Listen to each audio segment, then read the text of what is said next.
ጤና ይስጥልን አድማጭ ተመልካቾቻችን ይህ ባላገሩ ዜና ነው።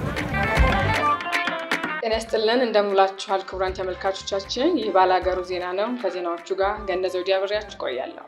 አርዕስተ ዜና በቅድሚያ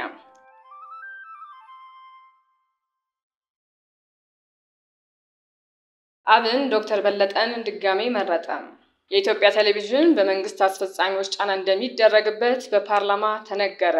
በትግራይ ክልል የሚገኙ መጠለያ ጣቢያዎች ማስተናገድ ከሚችሉት በላይ የተጨናነቁ እንደሚገኙ ዓለም አቀፍ ተቋም አስታወቀ። ወደ ዝርዝሩ አልፋለሁ።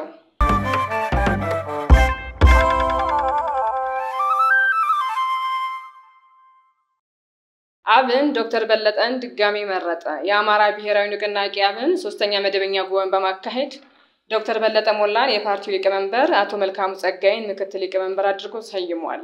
የአማራ ብሔራዊ ንቅናቄ አብን ትናንት መጋቢት 28 ቀን 2017 ዓ.ም በአዲስ አበባ ከተማ 3ኛ ድርጅታዊ ጉባኤን ያካሄደ ሲሆን ጉባኤውን በመፈጸም ልዩ ውሳኔዎችን አስተላልፏል። ለተቀጣይ ጊዜ ድርጅቱን የቁጥጥር ኮሚሽን እንዲመሩ ዶክተር አያሌው ታለማን በሰብሳቢነት በመሰየም ለምክትል ሰብሳቢና ለአባላት ሹም ሰጥቶ የድርጅቱን 40 ቋሚና 5 ተለዋጭ ማዕከላዊ ኮሚቴ አባላትን አጽድቋል።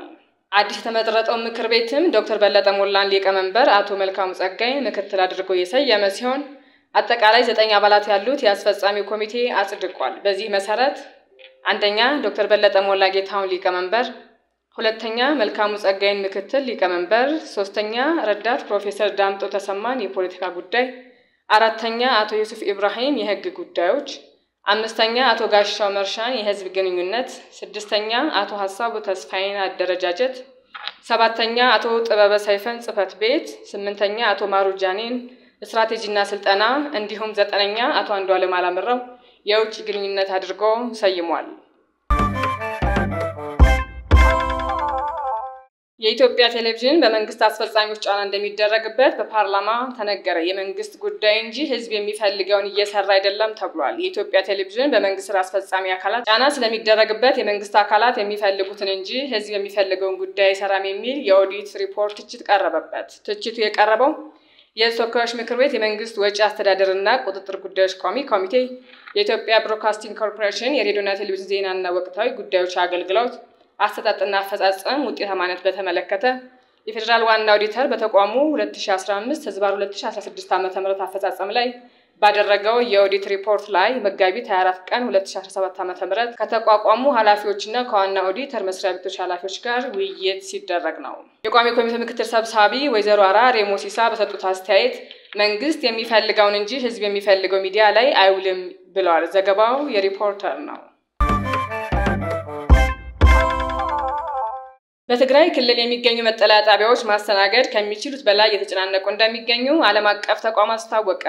በትግራይ ክልል በተለያዩ አካባቢዎች የሚገኙ መጠለያ ጣቢያዎች በተፈናቃዮች ቁጥር መጨናነቃቸውን ዓለም አቀፍ የፍልሰተኞች ድርጅት IOM ትናንት መጋቢት 28 ቀን 2017 ዓ.ም ባወጣው መግለጫ አስታወቀ። መጠለያዎቹ በተፈናቃዮች ከመጨናነቃቸው ባለፈ እየፈረሱ ነው። በዚህም ሳቢያ ላስከፊ ኑሮ እየተደረጉ ነው ሲል ገልጿል። በየጊዜው ተጨማሪ አዳዲስ ተፈናቃዮች ወደ መጠለያ ጣቢያዎች በመግባታቸው እየፈረሱ ነው ብሏል። መጠለያዎቹ ለመጨናነቃቸው በዋናነት የተጠቀሰው ምክንያት ደግሞ ቤት ተከራይተው በአካባቢዎቹ ከሚገኙ ከተሞች ይኖሩ የነበሩ ተፈናቃዮች የሚከፍሉት በማጣታቸው ወደ መጠለያዎቹ በመግባታቸው መሆኑን ጠቅሰዋል።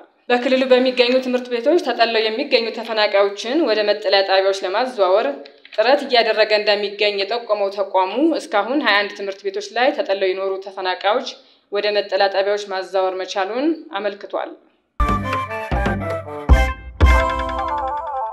የጤና ባለሙያዎች ችግር በቶሎ ካልተፈታ የጤና ስርዓቱ አደጋ ውስጥ ይገባል ሲል የትግራይ የጤና ባለሙያዎች ማህበር አስታወቀ። ማህበሩ በትግራይ ክልል የሚገኙ የጤና ባለሙያዎች ችግር በቶሎ መፍትሄ ካልተሰጠውና ተገቢውን ትኩረት ካላገኘ ሰራተኞቹ ስራ እየለቀቁ መሄዳቸው አይቀሬ ነው ያለ ሲሆን ይህ ደግሞ በማገገም ላይ የሚገኙ የጤና ስርዓት አደጋ ላይ የሚጥል ነው ብሏል።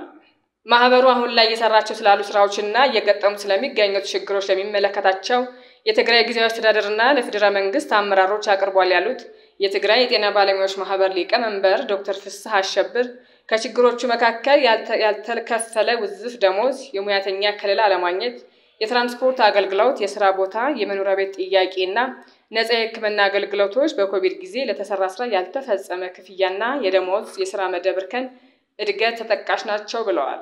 ሊቀመንበሩ አክለው ሙያተኛው ያለውን ሁሉ ለመስጠት የሚያስችል ሁኔታ እንዲፈጠር ጠይቀዋል። ከዚህ በተጨማሪ ሙያተኛው እያበረከተ ላለው አስተዋጽኦና እየከፈለ ላለው ዋጋ ተገቢ ክብርና እውቅና ሊሰጠው ይገባል ሲሉም ተደምጠዋል። ማህበሩ አሁንም እያነሳቸው ያሉ ጥያቄዎች ምንም ምላሽ ያላገኙ 1 ዓመት ከ8 ወር መቆየታቸው የገለጹት ዶክተር ፍስሐ የሙያተኛው ጥያቄና ችግር በአፋጣኝ መፍትሄ ካልተበጀለት የትግራይን የጤና ስርዓት አደጋ ውስጥ የሚከት ይሆናል፣ ሙያተኛው በዚህ ተስፋ በመቁረጥ ስራ እየለቀቀ ይሄዳል ሲሉም ተናግረዋል።